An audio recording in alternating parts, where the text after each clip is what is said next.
لذت اور سکون خواہش پر نہیں ہونا چاہیے بلکہ حکم پر ہونا چاہیے، اس لیے کہ دنیا میں جینے کے دو ہی راستے ہیں، تیسرا کوئی راستہ نہیں ہے۔ ایک راستہ خواہشات والا ہے، جی چاہی والا ہے، من مانی والا ہے، دوسرا راستہ احکامات والا ہے۔ احکامات والا راستہ نبی لے کر آتے ہیں، خواہشات والا راستہ فرعون، شداد اور حامان کا ہے۔ خواہشات والا راستہ جہنم کی طرف جاتا ہے، حکموں والا راستہ اللہ کی طرف اور جنت کی طرف جاتا ہے۔ اس لیے سب سے پہلا کام ہر انسان کا یہ ہے کہ اپنی ذاتی زندگی کو دینداری والی بنائے، دینداری کے ساتھ جیے، دینداری پر مرے، یہ پہلا کام ہے۔ اس لیے کہ قبر میں ہر آدمی کے اس کے دین کے بارے میں پوچھا جائے گا۔ اگر دینی سوال جواب صحیح مل گیا تو قبر جنت کا باغ بن جائے گی یا تو جہنم کا گھڑا بن جائے گی۔ قبر میں یہی بات کی پوچھ ہوگی، قیامت کے میدان میں اسی کے بارے میں پوچھ ہوگی کہ جان کہاں پر لگا کر آئے، حکموں پر لگا کر آئے یا خواہشات پر لگا کر آئے، جوانی حکموں پر لگا کر آئے یا خواہشات پر لگا کر کے آئے، مال حکموں کے مطابق کمائے یا خواہشات پر کمائے، خرچ حکموں کے مطابق کیے یا خواہشات پر کیے، جو جانتے تھے اس پر کیا عمل کر کے آئے۔ اس لیے کہ علم صرف عمل کے لیے ہے، صرف سننے کے لیے اور معلوم کرنے کے لیے نہیں ہے بلکہ عمل کے لیے ہے۔ اس لیے قیامت کے دن جو فیصلہ ہوگا صحیح غلط جواب پر ہوگا۔ اگر صحیح جواب مل گیا، حکموں پر زندگی لگی ہے، کمائی اور خرچ کو اور زندگی کو، تو جنت کا فیصلہ ہوگا۔ اللہ میری، آپ کی اور پوری امت کی حفاظت فرمائے۔ اگر خواہشات پر زندگی گزری ہے تو آدمی کی آخرت خراب ہو جائے گی۔ اس لیے میرے محترم بزرگوں دوستو، سب سے پہلا کام ہر انسان کا یہ ہے کہ اپنی ذاتی زندگی کو دینداری والی بنائے، دینداری کے ساتھ جیے، دینداری پر مرے۔ دعوت اور تبلیغ کی محنت کسی کا کاروبار چھوڑانے کی یا کسی کی نوکری چھوڑانے کا کام نہیں ہے، بلکہ ہر مسلمان کی زندگی میں دین پر چلنے کی طاقت پیدا کرنے کا کام ہے کہ ہر مسلمان کی زندگی میں اتنی طاقت پیدا ہو جائے کہ جو اس کو اللہ کے اوامر پر کرا کر دے اور اللہ کے حرام سے بچا دے۔ اس محنت کا نام دعوت اور تبلیغ ہے، تاکہ پورا دین زندگیوں کے اندر میں آ جائے اور پوری دینداری کے ساتھ جیے، پوری دینداری کے ساتھ مرے۔ اس لیے کہ اللہ کی طرف سے یہی حکم ہے، یا ایھا الذین آمنوا ادخلوا فی السلم کافۃ ولا تتبعوا خطوات الشیطان انہ لکم عدو مبین۔ اللہ جل شانہ فرماتے ہیں کہ اے ایمان والو، اسلام میں اور دین میں پورے داخل ہو جاؤ اور شیطان کے نقش قدم پر مت چلو، اس لیے کہ شیطان تمہارا کھلا ہوا دشمن ہے۔ اس آیت کریمہ کے شان نزول کے بارے میں مفسرین نے یہ لکھا ہے کہ یہ آیت اتری حضرت عبداللہ ابن سلام رضی اللہ تعالیٰ عنہ کے بارے میں، جو اسلام سے پہلے کسی آسمانی مذہب کے ماننے والے تھے، جو سچا تھا اسلام سے پہلے، اور اس مذہب میں اونٹ کا گوشت کھانا منع تھا۔ ان کے اسلام میں حلال ہے، فرض واجب نہیں ہے کہ آپ کو کھانا ہی پڑے گا۔ تو ان کے دل میں یہ بات آئی کہ اگر میں اونٹ کا گوشت نہ کھاؤں تو پہلے مذہب پر بھی میرا عمل ہو جائے گا اور اسلام پر بھی عمل ہو جائے گا، اس لیے کہ اسلام میں فرض واجب نہیں ہے اس کا کھانا۔ اس اچھے جذبے سے انہوں نے ایک مباح چیز کو چھوڑ دیا، اس پر اللہ کی طرف سے قرآن اتر رہا ہے، کوئی فرض نہیں چھوڑا، کوئی واجب نہیں چھوڑا، کوئی گناہ کا کام نہیں کیا، ایک مباح چیز اچھے جذبے سے چھوڑی۔ اس پر اللہ تعالیٰ قرآن پاک میں اتار رہے ہیں کہ اے ایمان والو، اسلام میں پورے داخل ہو جاؤ اور شیطان کے نقش قدم پر مت چلو، اس لیے کہ شیطان تمہارا کھلا ہوا دشمن ہے۔ اس لیے کہ دین اسلام ہم نے مکمل تمہارے پر اتار دیا ہے اور اپنی نعمتیں تمہارے پر تمام کر دیا ہے، اور دین اسلام کو پسند کر کے ہم نے تم کو دیا ہے۔ اس لیے اب کسی اور راستے کی طرف اور کسی مذہب کی طرف، کسی اور طور طریقوں کی طرف، کسی اور رسم و رواج کی طرف قوم کے، علاقوں کے، ملک کے کسی کو دیکھنے کی اجازت نہیں ہے۔ ہر حال میں حکم دیکھنے کی اور حضور صلی اللہ علیہ وسلم کے طریقے کو دیکھنے کا حکم ہے کہ اس کو رکھ کر کے زندگی گزارے۔ اس لیے میرے محترم دوستو، یہ دین دعوت اور تبلیغ کی محنت اپنی پوری زندگی میں، پوری امت میں اور امت کے راستے سے انسانیت میں پورا دین لانے کی محنت ہے۔ اب پورے دین کی کیا بنیاد ہے؟ سب سے پہلی بنیاد لا الہ الا اللہ محمد الرسول اللہ ہے، کہ سب سے پہلے ہر ایمان والے کا دل کا یقین یہ بنے کہ میری زندگی کے بننے بگڑنے کا تعلق ملک و مال سے نہیں ہے، ڈگری اور عہدوں سے نہیں ہے، چیزوں اور سامانوں سے نہیں ہے، بلکہ صرف ایک اللہ کی ذات کے ساتھ ہے۔ اللہ ہی زندگی کے بنانے والے ہیں اور اللہ ہی زندگیوں کے اجاڑنے والے ہیں۔ بنانا بھی اللہ ہی کا کام ہے، اجاڑنا بھی اللہ ہی کا کام ہے۔ زندگی اللہ ہی دیتے ہیں، موت اللہ ہی دیتے ہیں۔ اس کے بیچ میں زندگی جو بنے گی وہ اللہ کے بنانے سے بنے گی، اجڑے گی اللہ کے اجاڑنے سے اجڑے گی۔ یہ یقین سب سے پہلے ہر ایمان والے کا یہ بنے، اس لیے کہ پورے دین پر چلنے کی جو طاقت پیدا ہوگی وہ یقین کے راستے سے پیدا ہوگی۔ دوسری بات میرے دوستو یہ ہے کہ ہر ایمان والے کا یقین یہ بنے کہ اللہ کے یا زندگی کے بنانے کا انداز النظام نہیں ہے کہ اس کی بنا دیا، اس کی اجاڑ دیا، بلکہ زندگی کے بنانے کا ایک ہی ضابطہ ہے اور وہ صرف محمد رسول اللہ ہے۔ کہ اللہ کس کی زندگی بنائیں گے؟ فرمایا جو محمدی بن کر جیے گا، سر کے بالوں سے لے کر پیر کے ناخن تک، اور جوتا پہننے سے لے کر نماز تک، اور شادی بیاہ سے لے کر حکومت کرنے تک، اپنی زندگی کے ہر حرکت و سکون میں جو محمدی بن کر کے جیے گا اور محمدی بن کر کے مرے گا، اللہ اس کی زندگی کو بنا دیں گے۔ جھوپڑے میں ہے تو جھوپڑے میں بنا دیں گے، محل میں ہے تو محل میں بنا دیں گے۔ زندگی کے بنانے کا ایک ہی ضابطہ ہے اور وہ صرف محمد رسول اللہ ہے۔ اس لیے میرے دوستو، دعوت اور تبلیغ کی محنت اس بات کی ہے کہ ہر ایمان والے کا سب سے پہلے یقین بنے، اتباع زندگی میں حضور صلی اللہ علیہ وسلم کا آ جائے، کامل ایمان آ جائے، جس کے راستے سے حضور صلی اللہ علیہ وسلم کی کامل اتباع زندگی میں آ جائے۔ کسی کا نام ایمان ہے، کسی کا نام ہدایت ہے۔ یہ سب سے پہلی بنیاد ہے جو دعوت اور تبلیغ کے ذریعے سے چاہا جا رہا ہے۔ دوسری بنیاد میرے دوستو یہ ہے کہ ایمان کے بعد اللہ کی طرف سے عبادت کے لائن کے احکامات ہیں۔ جانی عبادت بھی ہے، مالی عبادت بھی ہے۔ نماز اور روزے کا تعلق جان کے ساتھ ہے، زکوٰۃ کا تعلق مال کے ساتھ ہے، حج کا تعلق جان مال دونوں کے ساتھ ہے۔ اس لیے اپنی نماز کو ایسی اچھی بنانا جو ہماری 24 گھنٹے کی زندگی کو اچھی بنا دے، اس کے لیے نماز ہے۔ روزہ ایسا اچھا رکھا جائے کہ جو ہماری زندگی میں تقویٰ پیدا کر دے، حرام سے بچنے کی طاقت پیدا کر دے۔ جو حرام سے بچ جائے گا، اللہ تعالیٰ اس کو ایسی جگہ سے روزی دیں گے جہاں سے اس کو وہم و گمان نہیں ہوگا۔ کسی الجھن میں پھنس گیا تو اللہ اس الجھن سے نکال دیں گے تقوی کی برکت سے۔ کوئی نیکی کرے گا تو نیکی کے وزن کو بڑھا دیں گے، کوئی غلطی کرے گا تو اس غلطی کو معاف کر دیں گے۔ دنیا کے جتنے کام ہیں ان کاموں کو اللہ تقوی کی برکت سے آسان فرما دیں گے۔ فرمایا تقوی پیدا ہوگا روزہ اچھا رکھنے کے نتیجے میں، یہ غرض ہے۔ اس لیے اپنی عبادت کی لائن اچھی سے اچھی بنانا، جانی عبادت کو۔ ایسا ہی زکوٰۃ ایسے اچھی خوش دلی کے ساتھ دینا کہ ہمارے دلوں سے بخل ختم ہو جائے اور شوق ختم ہو جائے۔ اس لیے کہ بخل جہنم کا درخت ہے اور سخاوت جنت کا درخت ہے۔ حج ایسا سیکھ کر اچھی طرح کیا جائے کہ جس کے راستے سے پوری زندگی کامل اطاعت پر آ جائے۔ اطاعت سکھانے کے لیے حج ہے۔ اس لیے اپنی عبادت کی لائن کو اچھے سے اچھی بناتے ہوئے پوری امت عبادت پر آ جائے۔ اس لیے کہ حضور صلی اللہ علیہ وسلم کے زمانے میں یہ کام دین کا یہ رخ نہیں تھا جو اس وقت میں ہے کہ کچھ لوگ نماز پڑھے، کچھ لوگ روزہ رکھے، کچھ لوگ حج کرے، کچھ لوگ زکوٰۃ کرے، بلکہ ہر عبادت ہر فرد امت میں پوری زندہ تھی۔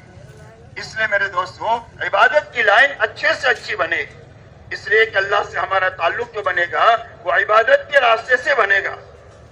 ہم اللہ کے بندے ہیں، اللہ ہمارے رب ہے، ہماری عبادت اچھی ہو جائے گی تو اللہ تعالیٰ کی طرف سے ہماری مدد ہو جائے گی۔ اسی لیے فرمایا ایاک نعبد و ایاک نستعین، اے اللہ تیری ہی عبادت کریں گے اور تجھی سے مدد لیں گے۔ اس لیے عبادت کی لائن اچھے سے اچھی بنانا، اسی کے ساتھ ہماری معاشرت اچھی بنانا۔ معاشرت کہتے ہیں آپس کے رہن سہن کو، لوگوں کے ساتھ تعلقات کو، ماں باپ ہے، بچے ہیں، بھائی بہن ہے، بیوی ہے، شوہر ہے، پڑوسی ہے، تاجر ہے، گاہک ہے، حاکم ہے، رعیت ہے، یہ سارے تعلقات ہیں۔ اور جتنے تعلقات ہیں اتنے حقوق ہیں۔ اس لیے حقوق کی ادائیگی کے ساتھ اپنے رہن سہن کو بنانا، جس میں ہر آدمی دوسرے کے حق کو پہچان کر اس کی ادائیگی کے ساتھ کیے۔ اسی لیے حضور صلی اللہ علیہ وسلم کی معاشرت کی بنیاد عدل پر ہے، عدل کے احسان پر، کہ اپنے لیے جو پسند کرے اپنے بھائی کے لیے پسند کرے، اس کو انصاف کہتے ہیں اور اس کو عدل کہتے ہیں۔ احسان پر ہے کہ حق تو دیں گے، حق سے زیادہ دیں گے، اس کا نام احسان ہے۔ اس سے آگے احسان ہے کہ اپنی ضرورت کو قربان کر کے اپنے بھائی کی ضرورت پہ ہاتھ بٹائیں گے۔